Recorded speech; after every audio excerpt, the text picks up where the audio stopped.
Hello, ladies and gentlemen, and a warm welcome to today's webinar, which is brought to you by Shared Services Link in association with Blackline. Today, we're looking at Next Stop 15% Global Minimum Taxes Update. And I'm delighted to be introducing Jim Tilk, who is Director Solutions Strategy and Marketing at Blackline, Ted Sutter, who is International Tax and Transfer Pricing at Blackline, and Danielle Ordway, who is Partner National Tax at EY. So wonderful to be having everyone with us today. Thanks very much, Susie. I'll be covering the three regimes. Basically, they're minimum tax regimes: the corporate alternative minimum tax under the Inflation Reduction Act, the BEAT, which is also a minimum tax in the U.S. And then I think the meat of the discussion will be around the latest addition to the 15% club, which is the GLOBE rules under the OECD initiative of Pillar 2. So the BEAT is the Base Erosion Anti-Abuse Tax. It's been in place for the last 5 years, having been enacted in late 2017 as part of the U.S. tax reform. And the BEAT is, in large part, it's basically a regime that intends to take on the worst aspect of highly mobile transfer pricing driven transactions by reducing your ability to take deductions for charges like intercompany interest, intercompany royalties, and high value added services. The idea here is these are base eroding payments. The way that the tax works is it basically takes those deductions out and has you recalculate your tax at a currently 10% rate. And then you compare that to your regular tax liability and you pay the difference as the BEAT tax, right? The idea here is, hey, the arm's length standard has not gone away. Transfer pricing hasn't gone away. There's nothing wrong or illegal about charging intercompany royalties or intercompany interest, or engaging in high value-added service charges into the U.S. They understand it's going to erode the base, but you have to, at the same time, obviously adhere to arm's length standards and transfer pricing.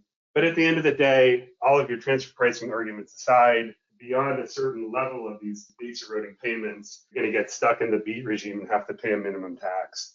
So that's the idea behind the base erosion tax. In terms of BEAT updates, there's not a lot new here. I would say that BEAT is not actually part of the 15% club with the other two alternative minimum taxes that we're covering today. It is scheduled to go up to 12.5%. I believe in 2026 that will start. And there obviously has been a lot of talk about whether the BEAT rates and the other rates, for example, for GILTI in U.S. tax reform would go up. There was actually an attempt as part of the Build Back Better legislation over the last 2 years that actually passed in the House but failed in the U.S. Senate to raise the tax as high as 18% in out years. So what I would say about the BEAT, and to connect it to the newer regimes that we'll review next, is the corporate alternative minimum tax that has been recently passed and we'll discuss next is not cascading. So if you do fall in the BEAT, you at least have the salutary effect that perhaps will help keep you out of the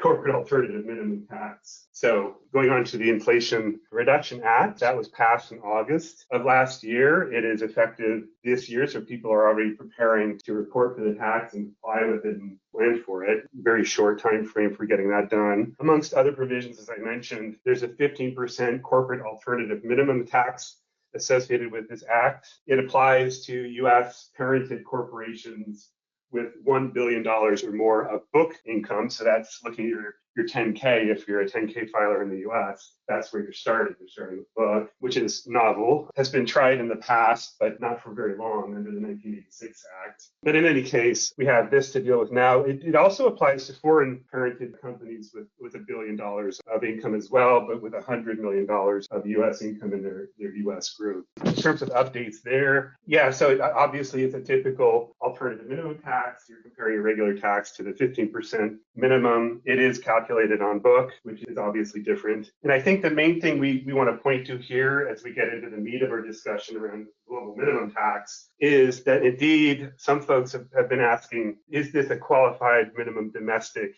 top-up tax for OECD Pillar 2 purposes? And the answer is no, it does not qualify as that in Pillar 2 agreement. We'll get into that in the next section. So global minimum tax. That's, the Pillar 2 activity of the OECD G20 inclusive framework.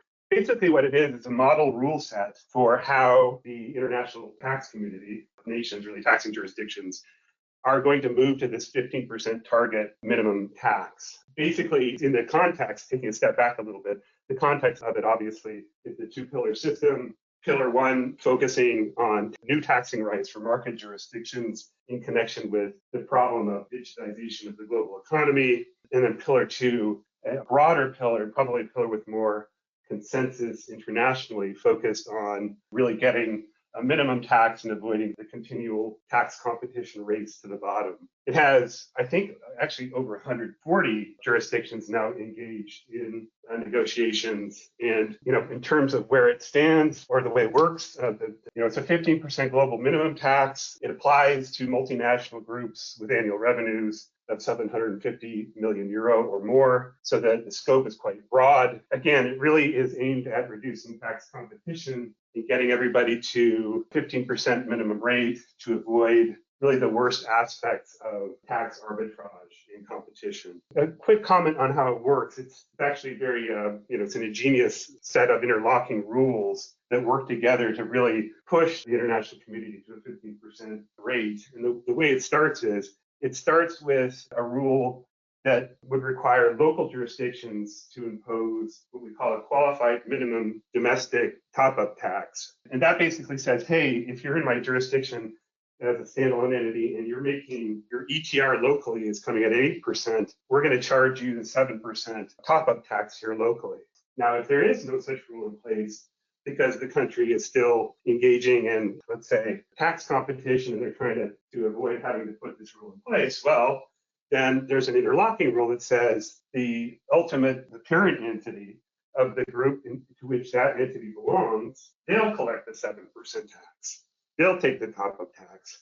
So if the local jurisdiction leaves it on the table, the ultimate parent entity can pick it up into their tax base. So obviously this results in a motivation of the local jurisdiction to begin taxing at the 15% minimum rate and to have globe model rules in place to establish that 15% minimum tax in a local jurisdiction. So where does this stand? Big news, obviously the reason that this is coming up so much is this is starting to feel more real. In December, we had the European Union finally get its members to agree that by the end of this year, 2023, they will all have implemented legislation supporting the globe model rules. So that was a big mover. In the meantime, you've seen a lot of legislative activity on the part of many countries to begin putting this into place. South Korea comes to mind.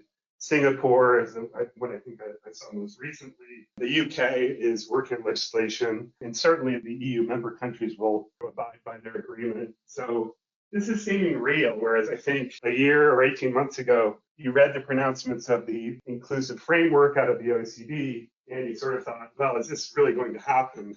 It seems very ambitious. It seems like there's a lot of work that has to happen on this, but indeed, it is happening. And I think very soon we'll see the legislation forthcoming. In terms of the United States, on the other hand, it's a sort of an ironic situation for the US because the US pushed very hard for this 15% global minimum tax regime with the OECD, and yet we find ourselves in a position where legislation simply isn't forthcoming. As I mentioned, it was attempted as a part of the Build Back Better legislation over the last 18 months or so.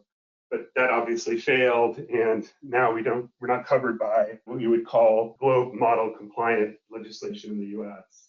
So there's a chance that the political situation will change and we'll see legislation in 2025. But in the meantime, fortunately, pronouncements and guidance from the OECD are coming fairly fast and furious. And there is some relief for US multinationals in the form of an allocation rule for GILTI taxes, because GILTI doesn't really comply with the model rules. And so US taxpayers are sort of concerned that they're going to get double taxed because they have to pay GILTI along with the potential of facing these top-up taxes to 15% in their local affiliates. Well, fortunately, the OECD has come up with a fairly generous rule that allows for allocation of US GILTI payments back into the local jurisdictions. That should provide some relief, but we still sort of stand with the potential for having US CFCs being forced to pay the 15% top-up tax. And in the meantime, the US could be losing some tax base because they have not yet actually implemented legislation. That's our update on the three minimum tax regimes. Over to Danielle, please.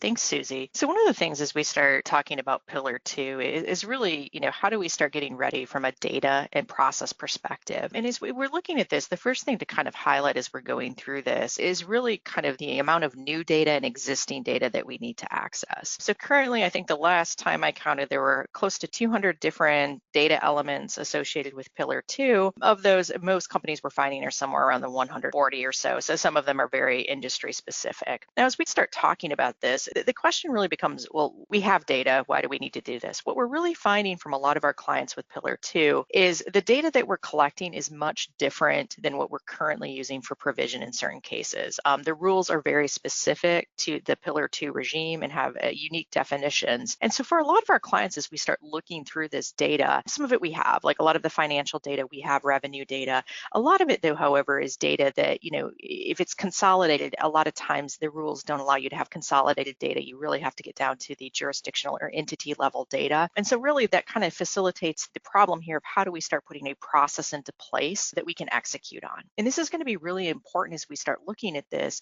because, not just at the volume of data, but the different types of data. But really for most of our clients, because of the rules being passed, if you're a 12/31 year end, you're really going to have to be ready about this time next year for your provision. So we kind of have both the compliance aspect for the tax returns, which we have a little bit more time to deal with. And then we really then have our provision aspect, which we have about 12 months for 12/31s to get involved with. The reason we kind of start looking at our data with this as well, there's kind of a few things we can go through to identify, how do we want to get the data?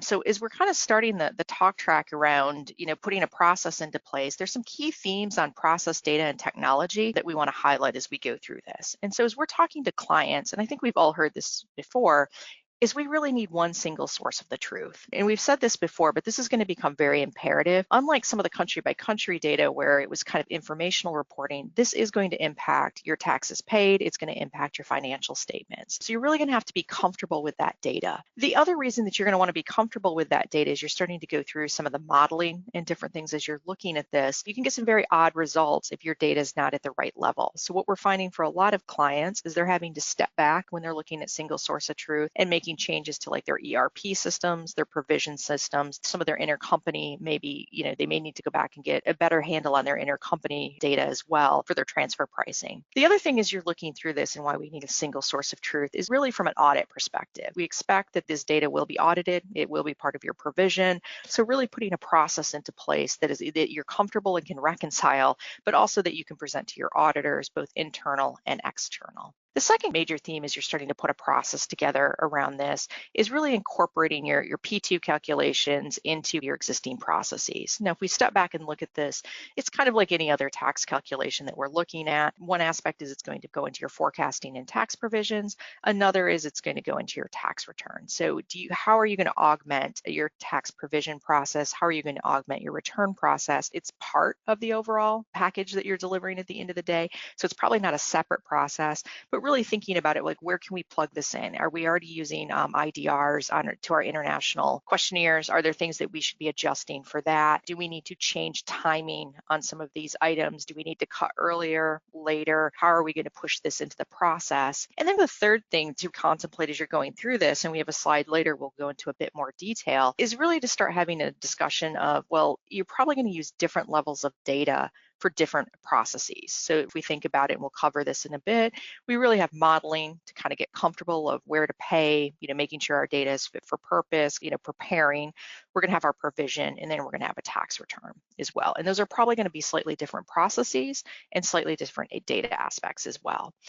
And it's really kind of a process discussion to start with. This is going to change how you're doing your return. It's going to change how you're doing your provision. And it's really going to be that process, making sure you have the right data. To be very candid, the math on these is not that complex, the actual computations. The data, the planning to get to the data is very challenging for a number of our clients. And then really kind of making sure once you have your process and your data, what technologies do you want to use? And so one thing we do is really try to break this into simple components. And we have three components for the P2 calculations. We have data, you're going to do some math with a calculation engine, and then you're really going to have kind of your provision and compliance, your reporting and analytics. And so one of the first things as you're starting to think through what your process is going to look like is going through that initial data request, all the data elements you have to capture for the Pillar 2 calculations, and identifying what you think are going to be your data sources. And this could be, again, it's probably going to be legal entity information, some of your trial balance information. It's probably going to be some data coming out of your provision system. It's going to be your intercompany data, and really trying to identify where do we think that data source is coming from. The next thing is, once we've identified that data source, is where are we going to collect it? So are you going to want to put this into your data lake or warehouse? Are you going to want to put this in a bunch of Excel files? There's a lot of different ways you can approach this. So really identifying, how are we going to collect it? For US GAAP purposes, are we going to use our GAAP information? Are we going to put it in the lake? Or are we going to have like multiple Excel sheets? The one thing to probably highlight as we're looking at data is you're going to need to maintain this data longer term. Again, getting back to the audit reason, but there's also some elections you can make that you're allowed to make changes to in future years. But you're really going to need the prior data to recompute what the impact would be associated with that. So it's really kind of identifying that data. What I would also say is you'll probably run into some prizes as you're collecting that data. A lot of times, if you're using like an HFM or a consolidation system, your data may not be at the right level. One of the challenges with Pillar 2 is it just doesn't allow us to aggregate data. This is similar on some of your transfer pricing data. So after you've identified the data, the next question is it at the right level, and is it fit for purpose? And so this is a really challenging activity where you're probably going to spend a decent amount of time really identifying the data. You're also going to spend time probably working with other areas outside of tax within the company, because if we think back to the first slide with all the data sources, there's HR data, there's finance data, there's a lot of different data sources. So it's really going to be, well, it's a tax computation issue, it's really a company issue, and many stakeholders may be involved. You may also need to be talking to your IT department. You may want to make changes upstream to some of the data as well, because again, if your ERP system is not kind of set at the right level, you may be adding additional accounts, you may be changing your intercompany process or using new technology associated with that. You may need to actually update and change your provision system as well. So these are kind of all the things you start thinking through with data. From a calculation engine standpoint, it's then really going in and making those calculations. So how are we going to go in and do our calculations and where to pay calculations? Generally, that's going to be a calculation engine. So a lot of our clients currently are using some modeling tools that are on the market to kind of get comfortable with it. The one thing to highlight here is right now we just have model rules. Longer term, we expect country divergence. So technically, everyone would use the model rules.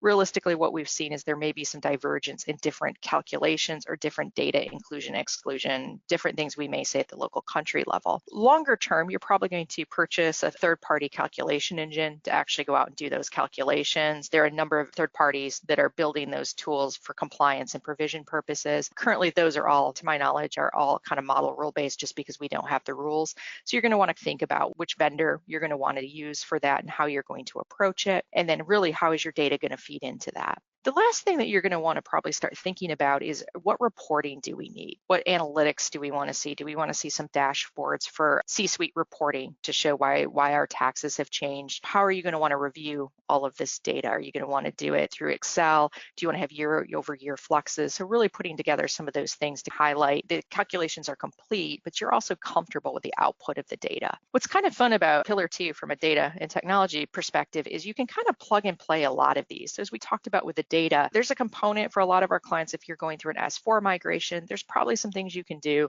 to update your S4, how your S4 is set up to actually capture some of this data. You may leverage more of the tech on the SAP stack.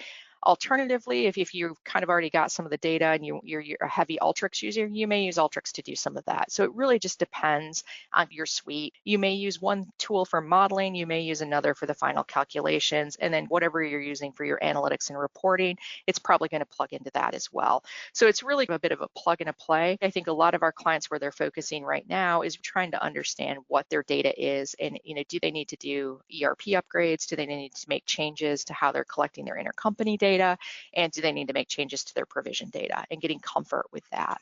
As you're going further down, just to highlight what data and technology, again, really start thinking about it from what tax functions are going to be impacted. So are you really looking at modeling? So for modeling, you're really going to end up using a different level of data. You know, a lot of our clients are approaching it for a handful of key jurisdictions, you know, doing some of the elections and also some of the safe harbors as well. From a provision standpoint, you're going to be looking at it from a provision standpoint. You're probably going to take a materiality basis on your provision, similar to what you're probably doing now. So maybe you're not going to collect everything for the full year for the provision and forecasting, but you're going to collect parts. But this really also gets back to, well, what are you going to use for your provision? Are you going to use last year's data? Are you going to forecast something? Really kind of contemplating that. So really, as we're starting to look at that, it really is a discussion of, you know, is your data fit for purpose? And then we move into compliance, which is going to be kind of all of your data.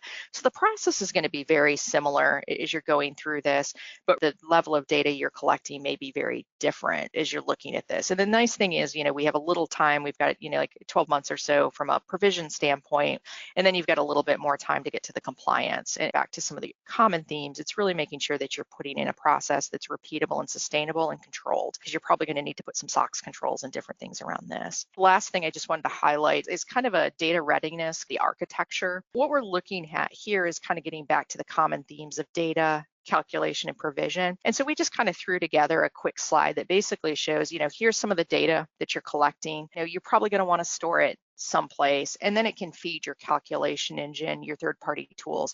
A couple of comments on this, like, you know, you probably, from some of our clients, if you're going to upgrade your intercompany, that's going to be a data source here. And this is very unique to each client at each IT system of how you have your data.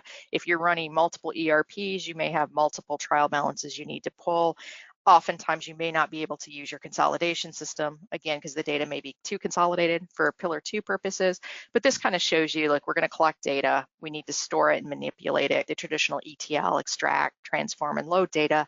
And then we're going to push it probably into a modeling tool or a calculation tool. The one thing I did want to highlight here, we have tax provision is an input and an output, which is a little bit unique, but really for kind of a P2 perspective, you know, you're going to end up gathering a lot of your data out of the provision, feed it back through the P2 process, and then update your provision calculations for the changes. So it's a bit of a circular reference, which is a little bit unique. What we're finding is if you've got decent intercompany data, you have good kind of trial balance and entity data, and your provision system is set up at the right level, for a provision, you're probably somewhere to 70 to 80% of the data. Unfortunately, that 20 to 30% is kind of the painful data to get to. And some of it you may be able to, again, kind of make things a little bit easier if you can change your ERP systems to allow for this and optimize your provision system to account for some of this as well. But this is the thought process of how you're, you know, the start to finish of how this looks as we start doing the implementation for a P2. You'll notice we're pretty technology agnostic on this. Again, there are a lot of technologies on this that you can use. It's really probably thinking about the process, identifying your data sources and what you can change upstream to make the collection easier, and then really getting it to kind of the reporting aspects and then plugging the right technology in. And that's going to be very dependent on if you insource, outsource, the licenses you have, et cetera. So it's very company dependent on facts. I just want to pause for a minute. Jim and Ted, I don't know if you're hearing other things or kind of what your thoughts are. Yeah, no, I think we're very much hearing the same kinds of things from our clients and from our customers. I think there's an interest from our side in how intercompany integrates with all of this and how we can support them as well. So folks are starting to ask those questions and are starting to realize that they have quite a data gathering exercise ahead of them, and they're looking to leverage whatever data pools they can, including the ones that we make available to our customers. So Jim, I don't know if you have anything to add to that.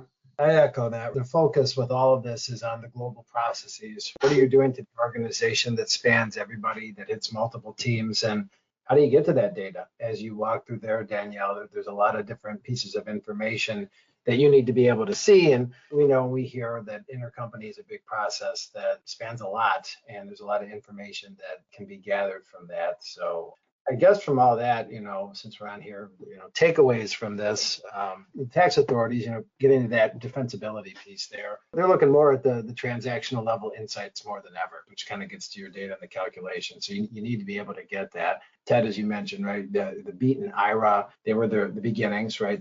They showed the beginning of that trend, even though they're a little bit older at this point. But that global is really an evolution of that. So this focus on data and process hygiene is really going to be important. But when you think about, so what should you be asking yourself and your company today? What types of questions should you be looking at? It kind of comes down to 4 questions you think about. First of all, how are you going to quantify the impact of this? We talked about the potential for the calculation, but you have to look at a legal entity by legal entity level here. So what's the impact going to be to your organization? And then how is your business going to comply? We've seen that we're all at various stages of this, but we know that these rules are coming, right? And some dates of next year have been put out there. So how is your business going to comply with this? And getting to that kind of end-to-end process, where are your pain points? Do you have access to everything you need today in order to do that? Or there's certain areas of your business that are more susceptible than others?